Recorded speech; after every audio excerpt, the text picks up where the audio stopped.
What is going on, everybody? John Impemba here with Andrew Cooper. Welcome into the Thursday night game day preview live show here for week 3 of the NFL season. Coop, tonight we have the New York Giants and the San Francisco 49ers taking battle. How we doing, my friend? Doing excellent, man. Football is back. I just wish that there's a way to have it every day. I know guys need to recover from injuries, but just having it all on A couple of Sunday. years ago, we were close to it. You know, when they had It to keep was on delaying close. all those Yeah. games. I mean, we were getting football almost every day. Remember Tuesday night football, dude? I was Yeah, in. Tuesday I football was was in, bro. great. One of my more viral tweets that I've ever put out was like, "What's going to be the Tuesday night football anthem?" You know, like Yeah. getting it ready to go. It was funny that it was like one Tuesday they had 2 games, and one game was like Tuesday. It was like Monday Night Football presented by blah blah blah on Tuesday, and then the second game was Sunday Night Football on Tuesday. Yeah. It's like they really couldn't just change the name of the show for one day. These creative people, Care Coop, they're not always the sharpest tools in the shed. There, we got a lot to talk about, obviously today, and as people roll into chat, we'll be answering everybody's questions here tonight. You know, obviously the big news of this day here are the inactives. Those just came out. We'll have a graphic up shortly breaking down everybody who's in and out, but no Brandon Ayuk, no Saquon Barkley, the two biggest names here for each team. Yeah. Saquon, I honestly, people have been off Matt Breida for whatever reason, but I kind of like Matt Breida just for today. The reason I wasn't recommending to add him in waivers is that you had guys like Kyron Williams, Jerome Ford, Kareem Hunt that we can depend on for the rest of the season. Those guys are out. Like J.K. Dobbins is done, right?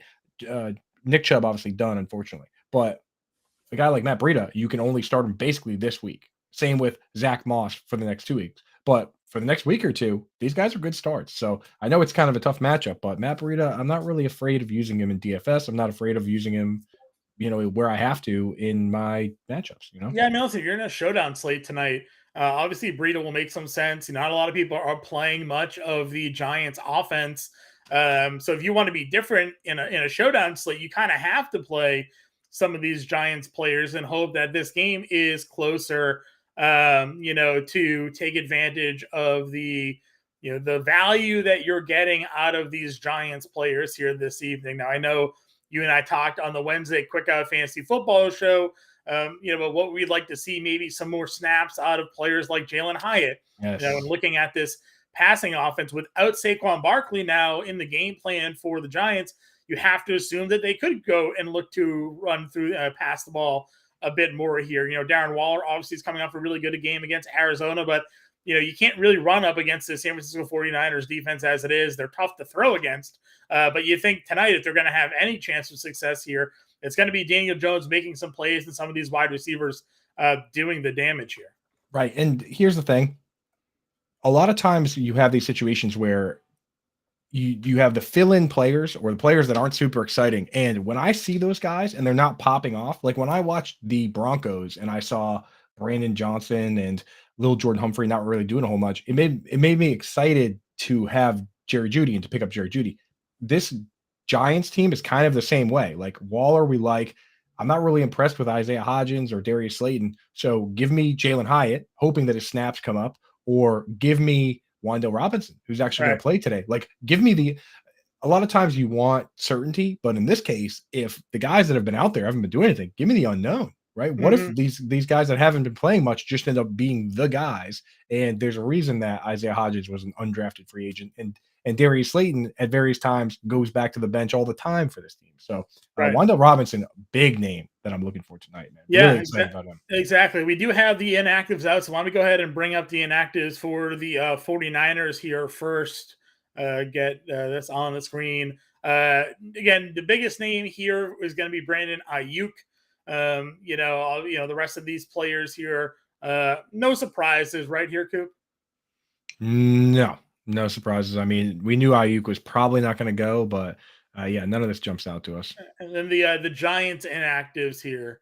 Again, we know Saquon Barkley is out, but Andrew Thomas is obviously a big offensive tackle for the Giants, and the fact that there is that pass rush they're going to be dealing with here this evening, obviously a big miss. But again, nothing really in terms of fantasy that we should be looking for here this evening. Yeah. Not really. I mean, it's things that we already knew about. So, I mean, it's just a matter of can the Giant. These games are always the same, where one team clearly better than the other team. So we're really for fantasy football, especially us that have a ton of different DFS lineups, a ton of different, uh, best ball lineups. We're just rooting for the Giants to make it a game. That's how we get the numbers. If one team just dominates, those are the worst games for fantasy football. So hopefully the Giants come out, and then Daniel Jones. Say what you will about him as an NFL QB. For fantasy football, he's willing to run it himself. He's willing to chuck it up at times. So he's not a bad thing for fantasy football. For if to have as your franchise QB, that's a different story, right, John? Right. Yeah, for sure. Guys, we are willing to answer your questions here. Not willing, we want to answer your questions here this evening. So you want to go ahead and get them in the chat. I see Nicole already with a question in here. Full PPR, need 2 for flex. Cooks, Connor, Dylan, Gainwell, Roshan, Hunt, Dell. Right now, she has Cooks and Connor in there. What are your thoughts on this one this evening? I'm feeling pretty good about the thing about Cooks is Brandon Cooks is practicing but limited, which usually means he's going to go. Right. Just keep an eye on that. So I like Cooks and Connor. If Cooks doesn't go, John, or they tell us he's going to be on a snap count, who would you throw in there? AJ Dillon, probably, right? Yeah, I mean, Aaron Jones did return to practice today, so that's obviously a little bit of a worry for me. I might go Tank Dell. Honestly, he was upgraded to healthy today, taking off the injury report, going up against Jacksonville. I know, Nico Collins and Robert Woods are certainly big guys there, but Tank Dell looked pretty good last week. I think they're going to be playing from behind again. They're going to have to throw against Jacksonville, so I might give Tank Dell a look. Yeah, I mean, the interesting thing, and what I worried about with Tank Dell originally was this team has a fullback, right? So when you look at, and they basically run the same offense that the 49ers run. It's the same coaching tree. They all came over. So they're running the same offense that the 49ers and the Dolphins run. And when you have a fullback like Kyle Juszczyk or Alec Ingold or who the Texans have, Andrew Beck, that only lets there be 2 wide receivers that play like the whole game, right? Sure. You look at Deebo and Ayuk, Tyreek Hill, Jalen Waddle. If Tank Dell ends up being the odd man out, it's going to hurt because of those snaps. But this week, he kind of challenged Robert Woods. So I don't know if I want to start him this week, but I definitely am stashing him on as many benches as possible because if it's Nico and Tank Dell as the 2 guys, right, then it's kind of wheels up because this team they have to throw a ton. They're going to have to throw again this week against. That's what I'm figuring, right? They're not going to run the football against Jacksonville. They're not going to. I don't think this is going to be a game that they're playing from ahead in. So I feel like they're going to be having to throw the football. I think Jacksonville, after sort of the stinker that they put up last week at home against Kansas City, is going to be looking to come back here and really, make up for what everybody expected them to do in their last week here, Coop. Right. Yeah. So I'm pretty pumped up on Dell. Like it's just he's so small. That's the problem. Is that it's hard to have a full-time guy. It's just like, what are you going to do if not Cooks here, right? Dylan's in a timeshare. Gainwell is questionable in a timeshare. Was Aaron Jones going to play? He practiced today. He's always good to go. Okay, I would assume so. Roshan Johnson, we don't know what's going to happen with the Chicago backfield. Kareem Hunt, we don't even know if he's going to be active for this week. So I think Dell might be the best of the option there, given the situation. I think so, yeah. So start Cooks, but keep an eye on Dell. Yep. Our producer Tyler's popping in here with a question for us. Start, sit, flex spot, Nico or Evan Ingram tonight? I mean, unless it's tight end premium, you got to go Nico Collins. Ingram has been very solid, but there's the Jaguars probably be playing from ahead, so they might not have to run the score up. So I'm going to go Nico Collins on this one in another situation where the Texans are just going to have to throw, and they have not been scared of just chucking it, right? 106 dropbacks through 2 weeks, and I don't see why that would stop here. Yeah, we got Bettercast in the chat, John. I was going to say, I'll talk a little Bettercast here, Coop. I'll throw the graphic up on the screen here. Yeah, get it up there for the people, and you can tell everybody what Bettercast is all about, man. Yeah, so the Bettercast in the chat asking Daniel Jones over under 37.5 rushing yards. I kind of like the under on that. I think they bottle him up this week, but the Bettercast is our new app. It's super cool. Basically, you go and download it. They got the promo code, the QR code right there. It's free. So download Bettercast, and you have questions in there. They're loaded up pregame now. So you have about an hour to answer them now. Questions like Daniel Jones over under. If you get them right, you get points. You move up the leaderboard with those points. You can use them to buy from our site right through the app, autographed jerseys, autographed mini helmets. We're going to be doing Fanatic gift cards down the road. We're going to be doing exclusive viewing parties. So make sure you get in for Bettercast. Plus, we're hanging out in there in the chat, talking about the game, talking about everything going on. So that link is in the YouTube description. Also, right there, QR code right there. So check out Bettercast. Pretty cool stuff. But yeah, give me the under on Daniel Jones rushing yards. What do you think, John? Yeah, again, my one thing is because I think he's going to be throwing a lot tonight, and because that pass rush is so great for San Francisco, that all it takes is him stepping up in the pocket one time, and there's just open field in front of him. So, He could, yeah. he is a guy that he's not a like mobile out of necessity quarterback. He's a guy that ran for 700 yards last year. So Right. he could cover the 37.5. I might lean the over on that one. Okay. Because I think he's just going to be chased down a lot. I think they're going to be blitzing him. I think he's going to be running a lot, and there's going to be opportunities for him to get over that mark tonight. So I'm going to lean the over. Xavier here says final score 38-3. When I did the game matchup preview for this one this week, I had 31-10 for the 49ers. So I'm kind of in agreement with you here. I think we got a blowout happening. I also took the Giants minus 10.5 and under 44.5. I think the total came in at. So I'm kind of in on that situation where the Giants won't score much. I think the 49ers cover the spread tonight. Yeah, I'm feeling it too. I think the 49ers right now, they're the best team in football. So, and Brock Purdy's good enough. This last week was actually the first time we've seen him start that he really didn't throw 2 touchdown passes. So I'm expecting a bounce back game from him as well. And this could be a big George Kittle game. I'm feeling the Kittle. I feel like if you're doing a showdown, you got to get him in there with Ayuk out. And if you're doing one of those leagues where you can only start guys one time, like for instance, like Baby Bowl or any of those, where you go through the season, you can only start players one time each. This is the week to use George Kittle. Get him in your lineup because Ayuk just barely missed this game, and we can't necessarily count on these guys missing time. So anytime you have a situation where the starting wide receiver is going to miss, you got to get these guys in there. Same thing with Pat Freiermuth. Even though he hasn't been playing well, he's got a good matchup. And Deontay Johnson's out. You got to take advantage of that while you can on a weekly basis.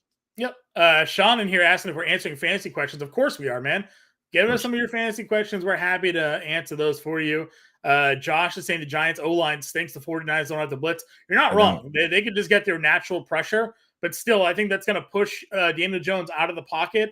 And he is an athletic enough guy that he can just take a 20-yard run, right? Like this is a man that has multiple long runs in his bag. So and saying, hey fellas, hi. And if you have any questions, feel free to throw them in the chat. Tommy getting the game says diddle 2 TDs for Kittle.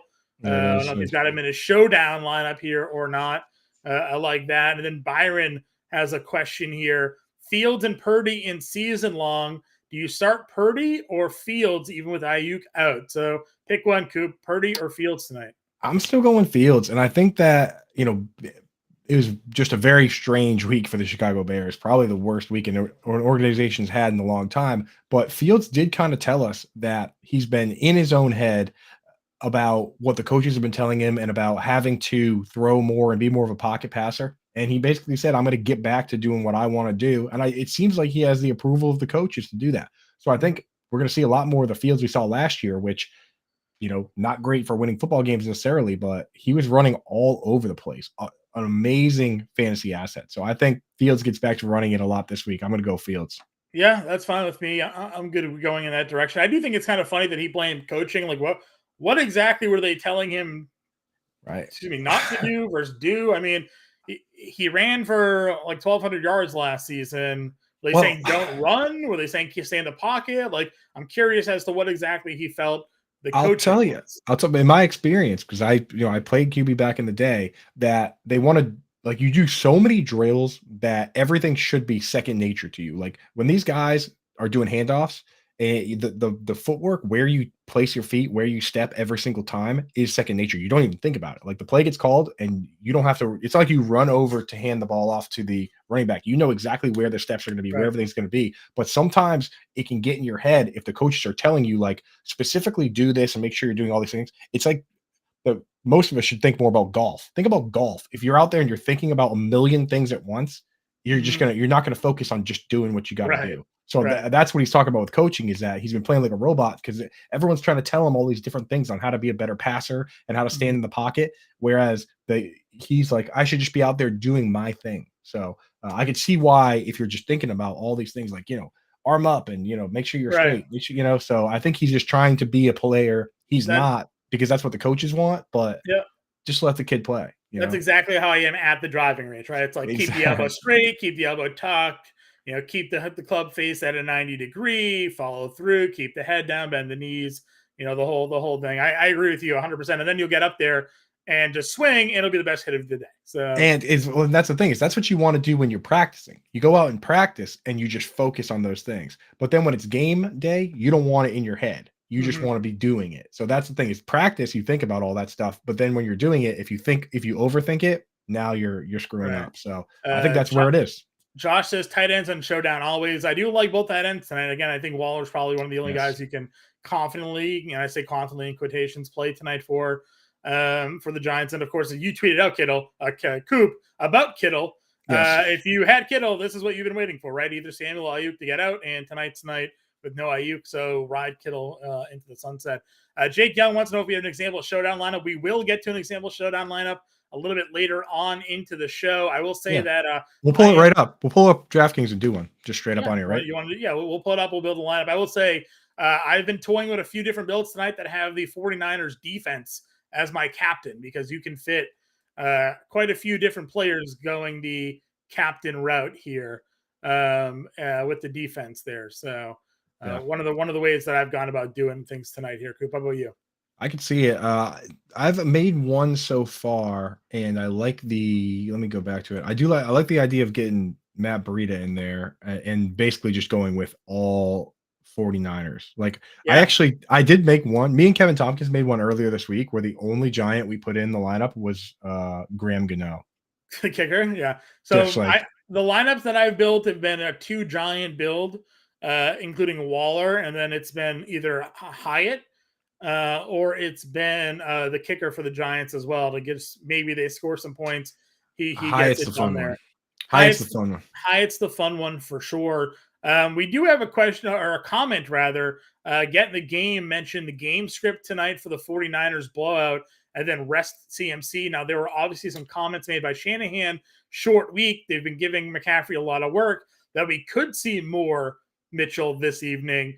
I'm okay with playing Mitchell in DFS tonight for sure. He's cheap. I think it was only $2,800 or $2,200, something like that, on the DraftKings Showdown slate. But Coop, we had some questions in our Fantasy Alarm Discord, and if you're a member of the Fantasy Alarm family, if you have that All Pro subscription, you can get into our experts Discord there and ask us questions. Someone asked, could you play Mitchell tonight in seasonal fantasy? For me, it would have to be a super deep league, or you just lost like Chubb and Eckler and you have nothing else, right? And you're out there playing Mitchell, because it feels like a very low floor. But if you trust Shanahan, which has not been the most truthful man in the world, this could be a Mitchell day to get him in the game. Yeah. I mean, and the thing is that I've actually found because for a longest time, I never really understood it when the coach would come out and say, I don't know why this guy didn't play more. He didn't get more touches. I've actually learned that there are a number of teams that leave the personnel decisions up to the individual player coaches. So you'll have a situation where the substitutions at running back are made by the running back coach. Yeah. I believe that's the case, for instance, with the Steelers. Eddie Faulkner is in charge of that, the running back coach. So that's why sometimes after the game, the coach will say, hey, I got to figure out why that happened. Well, the most famous thing of that is the Malcolm Butler thing, right? You have Brian Flores saying Malcolm go. He wasn't the defensive coordinator; he was a secondary coach. Coach. So, exactly. Right. Exactly. So it's not always the coach, and that's why you can have these situations where they're like, why that happened. And in this case, with Shanahan, he said it was the exact words he used were, that was a mistake. That was a mistake, right? So maybe they had every intention of using Mitchell more. So I could definitely see Mitchell getting some carries, Deebo getting some carries, just to keep CMC fresh, especially if it's a blowout. It would be sad to see them run him into the ground in a game where it doesn't necessarily matter. I would agree. Sean's got a trade question here. What do you think about trading Kyron Williams, Amon-Ra St. Brown, and Zach Ertz for Tyreek Hill? So 3 for 1, a newly starting running back, a definitely startable tight end, and then Amon-Ra St. Brown for Tyreek Coop. Would you do the 3 for 1? I need more with 3-for-1 trades. We always need more details, Who you namely. dropping? Yeah. So for him, he actually wouldn't need to drop anybody. And this is what I always say when you're doing a 3-for-1. And it's not necessarily a bad faith move. I consider it to be more of a gamesmanship move, but you negotiate the deal, right? Like, let's say you want to do this deal: Kyron Williams, ARSB, and Zach Ertz for Tyreek Hill. What you do before you agree to the deal in principle, go and look at his bench and find his worst 2 players, and whichever guy is second worst, be like, "Hey, who are you dropping, by the way?" And when the guy Right. says, "I'm dropping these 2 guys," say, "Hey, you know, why don't you can you do me a solid and just throw one of those guys in the deal?" Right? You Mhm. get kind of a free player that way. So, Right. that is some gamesmanship, but I gotta know, okay, he has Mark Andrews, dude. So if you have Yeah. Mark Andrews, you don't need Zach Ertz. Who's your other running back besides Kyron CM Williams? CMC. Well, it's not like you're just starting one running True. back. True. Yeah. So I mean, yeah, if Kyron Williams and Zach Ertz are nowhere near your starting lineup, then you're basically just trading Amon-Ra St. Brown for Tyreek Hill, which I would do. What you I would would do. do that even if he was healthy, but like now he's playing with a piece of metal in his shoe because he's got turf toe potentially. That scares me. Mhm. Yeah, I'm with you there. Again, the Kyron Williams, I think hype is based off of last week. He's the RB1. It's like, well, he wasn't very efficient running. He got all his points catching the football. So he has DeAndre Swift and CMC. Mm. I am That's the putting a potential for lot of faith in The Swift. potential for Gainwell to come back and be the starting running back again. I mean, how many times have we seen that, Coop, where a backup comes in, plays really well, and then the starter comes back and they just don't play the backup again, right? They just go right I back to watched the starter. Noah Gray score 4 touchdowns against the Colts, and Jonas then Gray. Jonas Gray. Jonas Gray scored 4 touchdowns against the Colts, and he got released the next Yeah. 2 weeks later. So Yeah. just be careful So, with that. I mean, listen, love Swift as a player. I am hopeful as well that after what they showed last week, they trust him to be that guy. But if Gainwell comes back, it doesn't feel like Gainwell is just going to be used like Penny was, where Penny got like 3 touches. I think Gainwell's going to be part of the offense. So, Yeah, I think three I wide probably receiver I league might and a just keep the depth, flex. Sean. I might just keep the depth, buddy. Yeah. 3 wide receiver league, you said. So you're also Yeah. trading away. It's tough. I'm also an Eagles fan, so I'm biased towards Swift. Well, he just got there. So. Right. Yeah. But yeah, folks, definitely get your questions in the chat. Start sits, ad drops, waivers, trades, whatever. We're hang out here till game time, What do or you got on the till later. Bettercast prop here? Darren Waller over under 45.5 receiving yards. I like the over, man. The only thing that scares me with Waller is the hamstring. Like, and the thing is, he came out last week and played really well, and he said he's feeling better every week. And he said even when he was feeling at his most hurt with the hamstring, he said he felt better than he did the entire last season. So these guys know their bodies. He wouldn't lie to us on that. I think he's just going to keep getting better from week to week. And the fact that he was already last week, tight end 3 Yeah. in fantasy last week, behind only Hunter Henry and TJ Hawkinson. So yeah, you got to be feeling pretty good about Waller right now. And even in this matchup, I have him as like a top 5-6 tight end for Yeah. this I week. mean, I forget if it was either you or Grande. Obviously, you talk a lot of tight ends, and Grande is the Giants fan here. Was telling me that during the scrimmages that they would have during preseason, they had to take Darren Waller off the field at one point because Daniel Jones was only throwing to him, and they wanted to get the wide receivers some work and some targets with Daniel Jones, and because he was only throwing to Waller because he was open, they actually took him off the field to make Jones go in other directions here. So I like the over on Waller tonight. I think he's really the only thing that's going on here this evening. Right. Again, guys, if you have questions here, don't be shy. Throw them in chat. Coop and I are more than happy to answer them, whether it be betting, whether it be DFS, seasonal questions, dynasty questions, keeper questions. All in on answering those for you. Sean's got another one for us here, Coop. Start 2 of the 3, Flowers, Addison, or Swift this weekend. Flowers, Addison, or Swift. I'm starting Flowers and Addison. Yeah, so what are your thoughts on the pending tropical storm hurricane that's supposed to be in the area on Sunday? For that's Baltimore. I mean, you're definitely starting Addison because that game's gonna be a crazy shootout. But I mean, you gotta keep an eye out. So the 3 games that are potentially impacted by that are Patriots, Jets, it's Colts, Ravens, and the third one is the other. There's another East Coast game, right, John? It's Buffalo. Yeah, you had it, but yeah, Buffalo game. Yeah, Yeah, so Buffalo, Washington. Buffalo, Buffalo, Washington. Washington. So keep an eye on that. Tropical cyclone is the category for this one, which If it's sounds too windy, they can't throw. They can throw in the windy. rain, but they can't throw in the wind. So, Exactly. I guess it all depends on the amount of rain too. But if the weather's not going to be good for throwing in that game, you're going to have to go Swift and Addison. Right. So the rule of thumb is that anything under 15 miles an hour wind wise, we don't particularly care. Anything 20 or so, then it matters. Anything 25 or more, those are the games where you see the throwing absolutely plummet, because now you're factoring with the actual throw. You need to legitimately think about the wind and use the wind to throw the football, which is now you're doing like math, right? Like now you're like now you're like a Navy SEAL trying to like throw this football. So I'm not super as of right now. I'm just keeping an eye on it, but definitely have to think about what's going on that. Yep. Tommy in the game, just getting the game in the chat. Tommy just trying to push my buttons.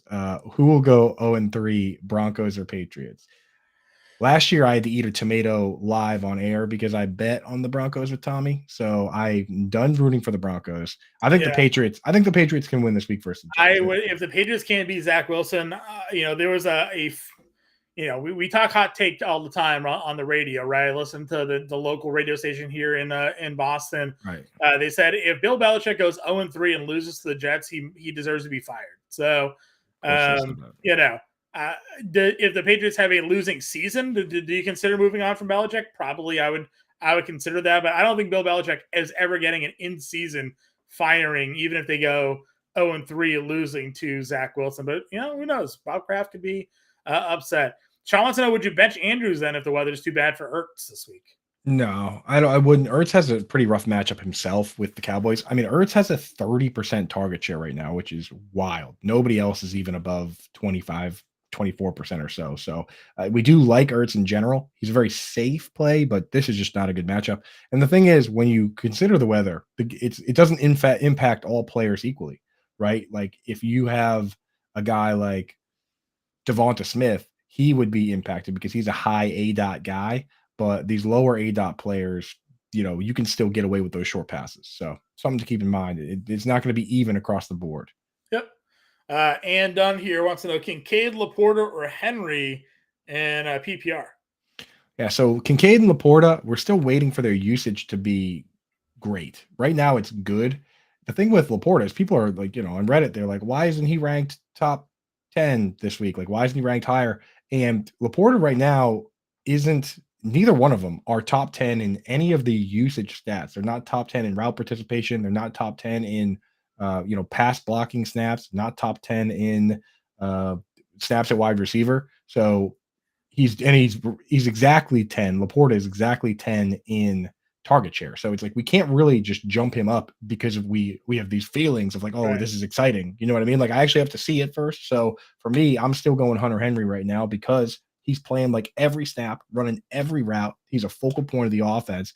And, the matchup isn't ideal, but he's been doing it. Whereas Laporte, it's still more of an idea. Same with Kincaid. I got to see these guys be a focal point, right? Yep, I agree with you. And listen, when they Bill O'Brien came to New England, I think it was Gesicki said he sat them down and he showed them the video of Gronk and Aaron Hernandez and the offense they wanted to run. So should we be surprised with the first 2 weeks of the season, the two best receivers in New England are Hunter Henry and Mike Gesicki? Probably not, right? I mean, Mike Gesicki's he's in the DFS. Here's a free one for you guys this week. Mike Gesicki in the DFS article. If the weather's actually just okay enough, you've got these two corners, Sauce Gardner and DJ Reed, amazing players, but they do not go inside at all. Sauce Gardner has 0 snaps in the slot this year. Last year, on over 1,000 snaps, he only had 9. DJ Reed's gone in there 1 time. So Devontae Parker is in for probably the worst game he's ever. I wouldn't be surprised if Devontae Parker has it straight. Devontae Parker gets the least separation per route run in the NFL. That's not even me being facetious here. That is a true stat last year. He had the least separation per route run, which is why he always ranks highly in contested catch rate, because every catch for him is contested because he has no separation on anything that he runs. And now he's going to try and beat Sauce Gardner in a tropical cyclone. Is there a way to just bet on him having 0 points? Yeah, GG is there. That could be the case. But Mike Gesicki came out last week, played 70% of the snaps, and he's playing on the season 97% of his snaps at wide receiver. He's only played 3 inline snaps. John, Samari Torre for the Packers, the wide receiver, has played more tight end snaps than Mike Gesicki this year. So I mean, not shocked. It was a National Big Slot Day. Remember comments by Gesicki there, and Belichick had referenced him as a big slot like 1,000 times. And you've talked big slot more than anybody about Mike Gesicki that I know of. So right. They don't affect each other. They play different positions. So it's completely different. I wouldn't be surprised. I'm starting Mike Gesicki in DFS just because he's cheap. And then you know what? Are you a tight end guru or just a big slot guru? Which one? I think that's what I really want. That's what I secretly just want slot receivers we can start at tight end. That's the trick. I think that's really all you really are. That's the formula. Bettercast throwing some more pregame questions out there again, guys. If you download the free Bettercast app, I'll throw the QR code again on the screen for everybody here. Scan the QR code, get in for free, and answer these pregame questions. You get a head start on the competition. That just get in there at kickoff here. You get your tickets now for answering these questions, points now for answering these questions ahead of time that the rest of the competition can't get. So why waste any time here? Scan the QR code, download the free Bettercast app for your opportunities to win awesome prizes, authentic autograph gear, and much more in the Bettercast app. Again, new great thing we have going on at Fantasy Alarm and Better Sports Network. Yeah, and I have my phone in my hands during the game anyway. I'm always looking for stuff to do before the game. I don't want to bet on a million things with, cash money and just bet on things that I normally wouldn't bet on. But in the app, you go in, all those same questions are there, the same ones you would normally bet on, and you go in there for free to kind of pick them, and then you can win prizes. So it's almost like a free way to go in and bet on stuff, to be honest. And you can watch the games with us, right? Like, we're in the chat. Howard Bender's in the chat. I'm in the chat. Coop's in the chat. The whole team is in there. So watch the games with us, right? And win some cool prizes here. Sean wants to know, do you think DeSean Watson gets things back going here in terms of fantasy football? Listen, again, you want to throw a little insight in here. I like DeSean Watson a lot this week. There's a difference between being like a bad actual football player and a good fantasy football player. And personal things aside, whether you like him or don't like him or whatever in the personal life of DeSean Watson, he's facing the Tennessee Titans, who you can't run against. They've stuffed down both teams that have tried to run the football against them, in the Saints and the Chargers, but you can throw against them. Both Justin Herbert and Derek Carr have thrown for over 300 yards against the Titans over the first 2 weeks of the season. And listen, as bad as DeSean Watson looked last week, I think a lot of that had to do with the Steelers' pass rush from that defense. DeSean Watson got 22 fantasy points in week 1. So if he goes out there and gets you 22 fantasy points in week 3, you're not going to be upset about what he did in week 2. So I'm a big fan of DeSean Watson. He doesn't have to be a good real-life quarterback to be a good fantasy quarterback. Baker Mayfield, kind of the epitome of that, right? I mean, I touted Baker Mayfield last week. I think he's a garbage quarterback. Great matchup, took advantage of it, scored the points we needed him to score. Exactly. Fantasy, you got to separate real life from fantasy life. And in fantasy football, that's all we care about. And the other thing is that for a 2-week sample size, that can be deceiving. Last year, Cole Kmet through 2 weeks had literally 0 fantasy points, and he finished in half PPR as the tight end 6. So, again, Evan Engram, another guy, first few weeks, pretty bad. I think week 2, he had 1 catch for 9 yards, and he was, the guy that everyone was starting down the stretch. So there's a real world where DeSean Watson just has a couple bad games, and then he goes back to playing really well. So we can't guarantee it, but it's worth a shot in the good matchups. And this week, there's a lot of guys that are on that chopping block. Like, if he can't do it in a good matchup this week, now we're concerned. Kyle Pitts, this is the last week for me with Kyle Pitts. He's going up against Detroit, and they just lost C.J. Gardner-Johnson. So if he can't do it this week, when the hell is he ever going to do it?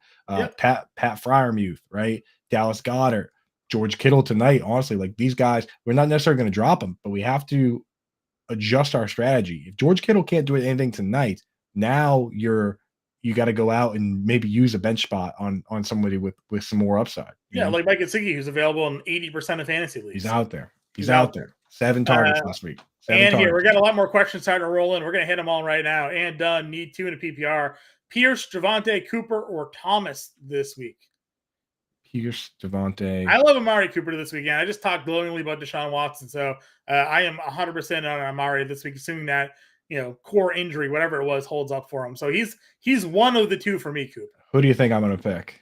Michael Thomas, probably. Michael Thomas has 8 targets 2 weeks in a row, baby. Let's go. Michael Thomas is back. Come on, The freest prop of the week last week was Michael Thomas's catches. It was set depending on the book that you were at 3.5 or 4. He had 4 on the first drive of the game. Dude. So, he ended up with 7. Yeah, let's hammer some Michael Thomas props if they're going to keep disrespecting him. The man is healthy. He's an elite. That sideline grab that he made just shows you that he's as good as ever. He's ready, dude. He's back. He's back. Let's go.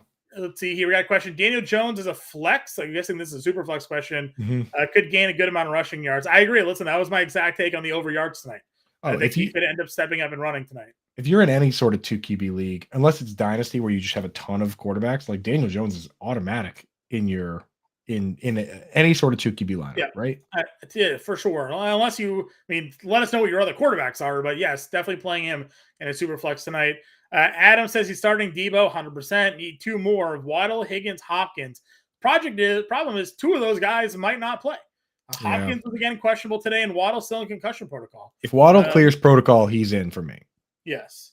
Higgins could be playing with backup QB here. Did you see what I texted you? Did you see what I texted? He sniped he signed their backup quarterback off the practice. He's such a dick, dude. He does that. He's the only guy that's willing to do that too. Like teams will try and sneak players on the practice squad, and he's like, nah. And they have no backup quarterback on their roster right now because he signed Will Greer. He does that. He signs these guys, and he'll do it too. He'll claim them on waivers. Like teams try to sneak guys through waivers to put on the practice squad. He'll claim those guys. So there's a chance the Bengals could be playing with a guy that they have to sign today on Sunday or Monday if Joe Burrow can't go. So what's up with Browning? No Jake Browning. I don't know. The tweet from Schefter says they are currently without a QB2. Because they don't have a QB. Yeah, exactly. Because it's Browning is the starter, and now so they're gonna have to sign somebody. Yeah, what a move, dude. Shout out. We got the Twitch. Yeah, so I would start Waddle and DeAndre Hopkins. Yeah, Waddle and Hopkins for sure. Obviously, Twitch gang, get the Twitch glasses on, baby. Let's go. Twitch gang in the house. Baker versus the Eagles, right? So. Are we still on that question? No, it's a new question. We're on the question. Danny Dimes, this guy here, R Mart's off Twitch. That's what I just pulled up. Oh, okay. Sorry. Yeah, your Twitch glasses. It's hard to see with the Twitch glasses. You can't see through the Twitch glasses, man. All right, sorry. Danny Dimes at AR out probably, or would you play Baker or Stroud? So Stroud has the Jacksonville Jaguars, and I think the Eagles are playing the Bucks this week, right? So I think I'm starting Dimes, dude. I'm starting Dimes. I might go Baker Mayfield. How is this 2 QB league with do you have all these guys on your roster? Well, no, they're probably free agents. He probably has Danny Dimes and AR, and I bet Baker and Stroud are on the waivers. So but you're gonna start so you would start AR and Baker as the 2 QBs. You're the QB whisperer. So. I don't think he's asking 2 QBs. He's saying Anthony Richardson probably doesn't play this week.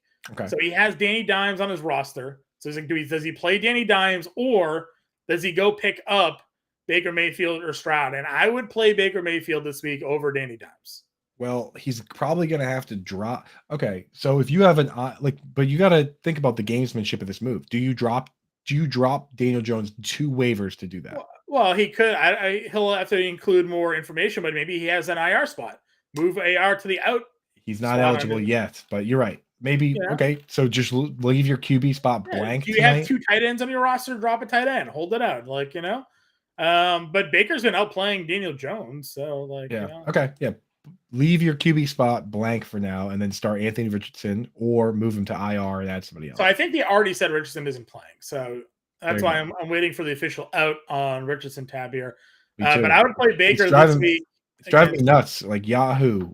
Update your stuff. Let's go. Yeah, I would agree with you. What's this? Are they home or are they away? Dude, they're home versus the Eagles on Monday night. I'm playing Baker Mayfield. Mike Evans and Chris Godwin. That secondary has not been as advertised for Philadelphia. So James Bradbury's been hurt. Right now they're giving up the second most passing yards per game of any team behind only the Chargers, I believe. So. I would agree. I think Baker's the way to go. Sit Waller, asked Fatty McCats. No, why? Waller's awesome. What do you have? If you have Hawkinson, then I mean, like Waller for me is still like a top 5-6 start. He was tight end like 3 last week. Yep. I did miss this question, so I'm gonna go back to it because that's my fault. Juwan or picking somebody else this week? Come to somebody else. Who else is available? Tell me who's available. Let us know who else you have in the waiver wire, and we'll help you out there.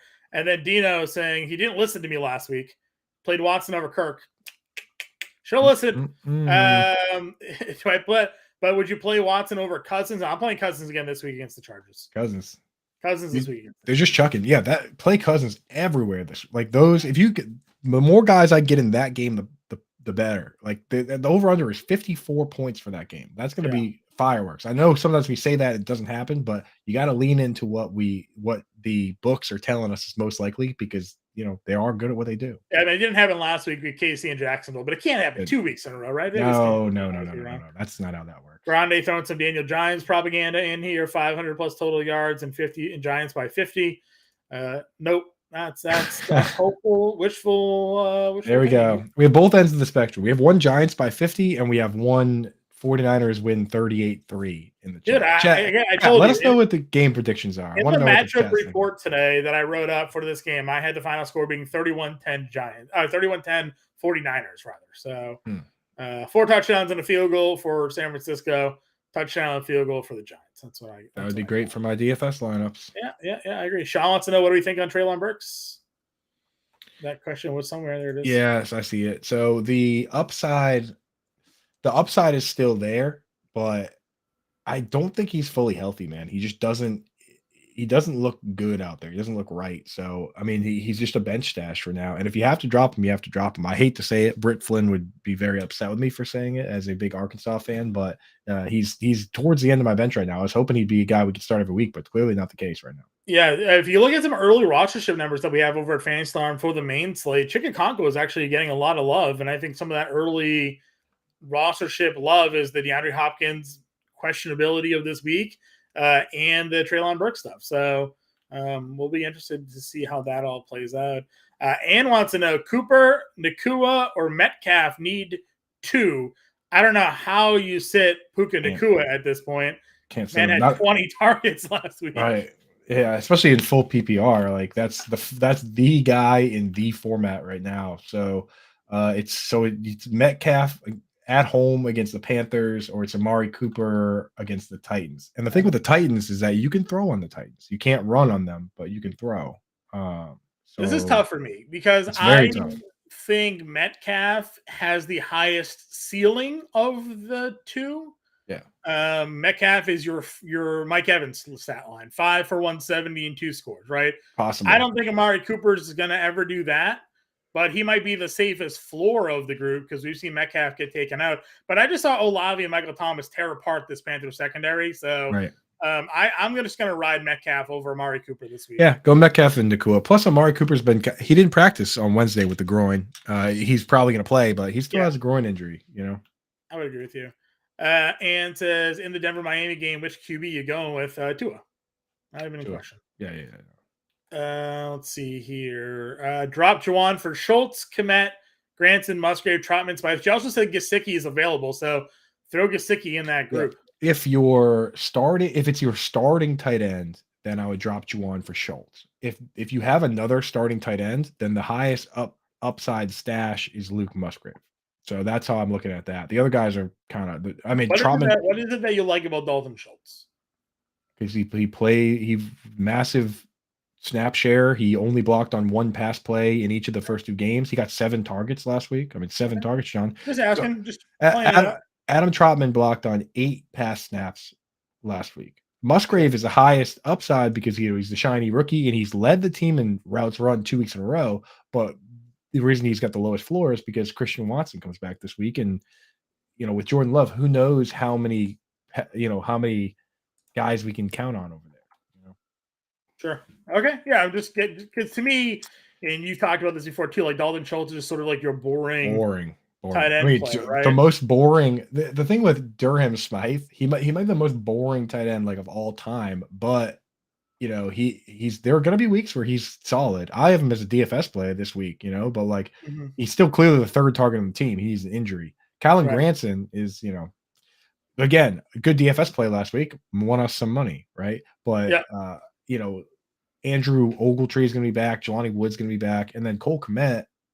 He last week he only played 67% of the snaps. I just can't trust that. Not in that offense. Yep, that's fine. I just wanted to kind of play out the question for you there. I know I got numbers on all these Gesicki guys. has Bro. like the more consistent stat lines of the group, but obviously he's only playing 50-60% of the offensive snaps. So I got all the stats, John, and I have. You're the snap count guy. You're the tight end guy. You want to test me? You gotta test me. Throw it at me, dude. Throw it at me. I got all the numbers. I just want to talk it through. Sean's got 24-17. Thinks it's a trap game. Getting the game says 24-20. So still 49er wins, but some Giants Those are covers. Those are covers. Yeah. Trap game, dude. You start throwing that trap game word around, dude. Bettercast giving us the McCaffrey over under 3.5. I think he might go under because I don't think they need to dump it off to him as much. We earlier today with Howard Bender, we did a little underdog over under type business, and we took the under on his carries. They haven't said it's 17 carries, which is a lot, and I think he only, to be fantasy relevant, he only needs like 12. 13. Right, exactly. But we could see more Elijah Mitchell. We could see some Deebo Samuel carries. So, I kind of like the idea that they don't run this guy in the ground in a game they should probably win, but unless it's a trap game. Producer Tyler dropping in another question for us: Pacheco or Harris? This is Najee Harris, because I would agree with you. He's been awful. Okay, so this Pacheco's banged up, bro. Yeah, but he was a little banged up at the end of last week, and he still ended up playing. Here's what I'll say. There was a stat that got tweeted out today, and I feel bad quoting things I see on Twitter, but not being able to say who did it. The Steelers have 0 yards per carry before contact this year. Holy smokes. They have not gained a single yard before contact this season. You know who? That's like the year before the year before Todd Gurley broke out. That's exactly what happened to him. Is he had like negative yards before contact. He was getting hit in the backfield, and he had only 800 yards rushing. The next year, he got the same amount of carries, virtually the same. I think one different, but they added like Andrew Whitworth, and he had like 1,400 yards. Like it was insane. The line does matter. It does matter. Listen, now they've played Cleveland, good front. They played the 49ers, great front. So like, is it Najee Harris's fault? I don't know, but he has 0 yards per carry before contact this year. That's crazy, dude. That's so he's doing every yard he's got, he's done it himself. After he's been hit, he's gotten every yard. Wait, so his yards after contact match up exactly with his yards? Yeah, I guess so. Honestly, I wouldn't be surprised if he has. We've seen guys have more yards after contact than they have yards, which because he has like tackles for losses and things like that. It's just it's crazy business. Yeah. So. Heavy T, man. I think you still got to start Najee though. Pacheco, I tell you, when you see a guy like Pacheco, they're not going to come out and say it because they don't have to. But when you see a guy that's every week he's on the injury report for a toe, but then he doesn't practice all week and then he plays, that's turf toe. Like it hurts so bad, but technically you can play and you're just not as efficient. Like that scares me. So he also runs violently. Like he is a violent runner, so like exploding shoes. Yeah, it's probably what's happening, right? He's just blowing through them. So like Zion Williamson, exactly.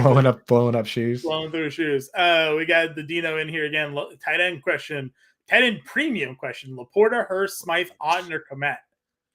Tight end preems, dude. It's Laporte, brother. It's Laporte. Even though, people are yelling at me for ranking him like tight end 11. That's still like good. You know what I mean? Like, and the thing is, you've trained them that you can't win your leagues at tight end 11, right? Like, you can't win with a we're going tight 11 this week. In my rest of the season rankings, I have him higher. And the thing is, week 1, didn't love that he blocked on 5 pass plays. That's 15.9%. And he only played 30-something% of his snaps from a wide receiver spot. Then this next week, he blocked on only 3 pass plays. Now that's still 8.8%. That's too high. We need that lower. But he ran 67% of his routes from a wide receiver spot. So now, hypothetically, Laporta, if it's going to go up, then maybe we see a big Laporta week this week. And then next week, that's when we do all the victory lapping. We move him all the way up. But until it takes that next step, we're not fully there. But I still like him better than Hurst, who played half the snaps. Smythe, who is clearly the third target. Otten is clearly the third target. Kmet is on the greatest dumpster fire we've seen in quite some time. Yeah.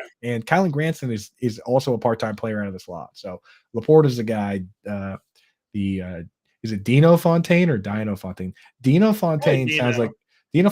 like somebody who, is like would do a lot of. They would in karaoke. They'd get up there and they would sing some.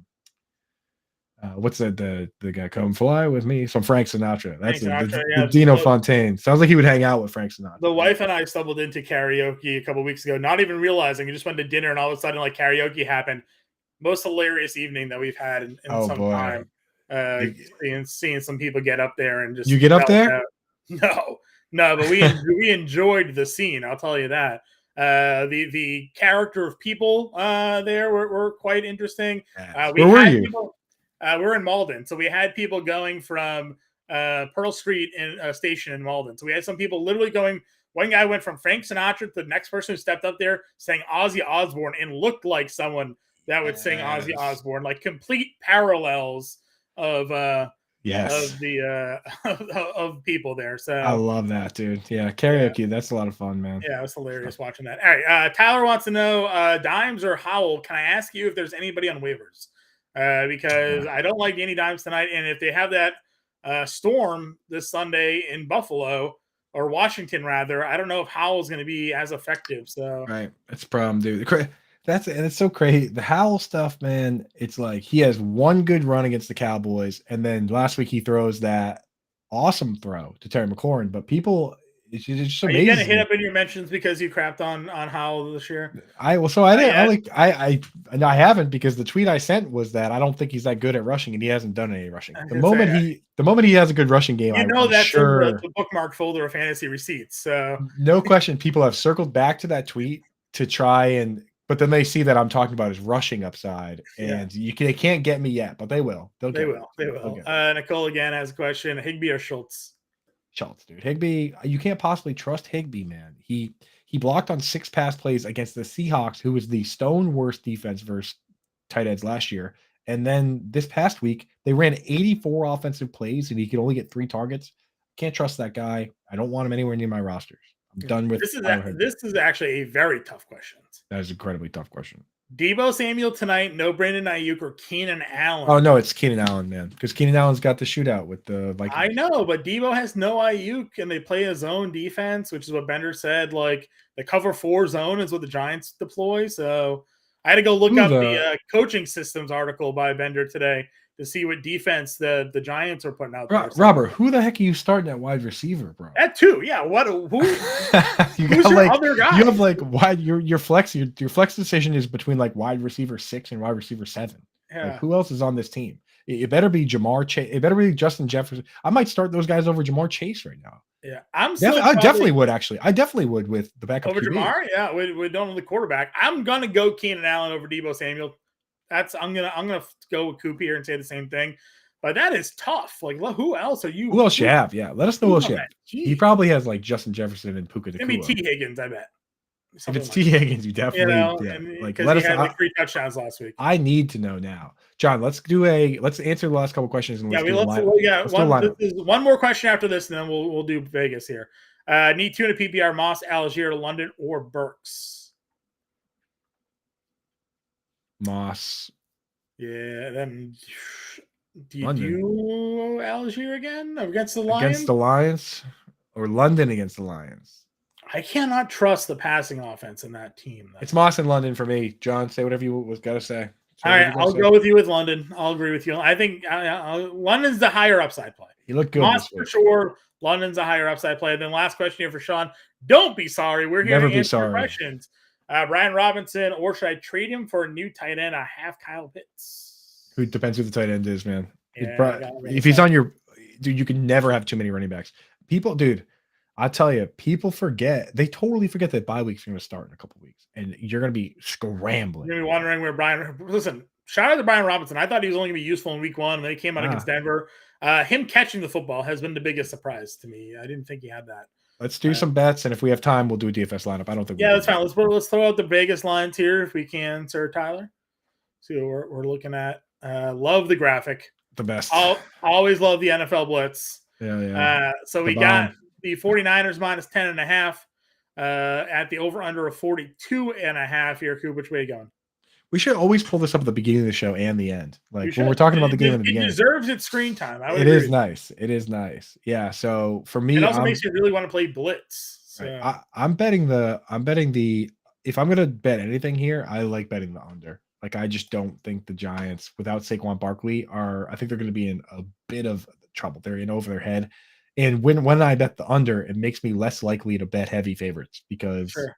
a lot of times these games end up just being like the 49ers are winning the whole time, and then the game is completely out of hand, and then the Giants just like backdoor cover with some garbage. There was a betting trend. You and I discussed it last year when the total is 40 or under, and the point spread was like 9.5 or more. That the underdog covered like a higher percentage of time than usual. So we're approaching that. It's only 42.5.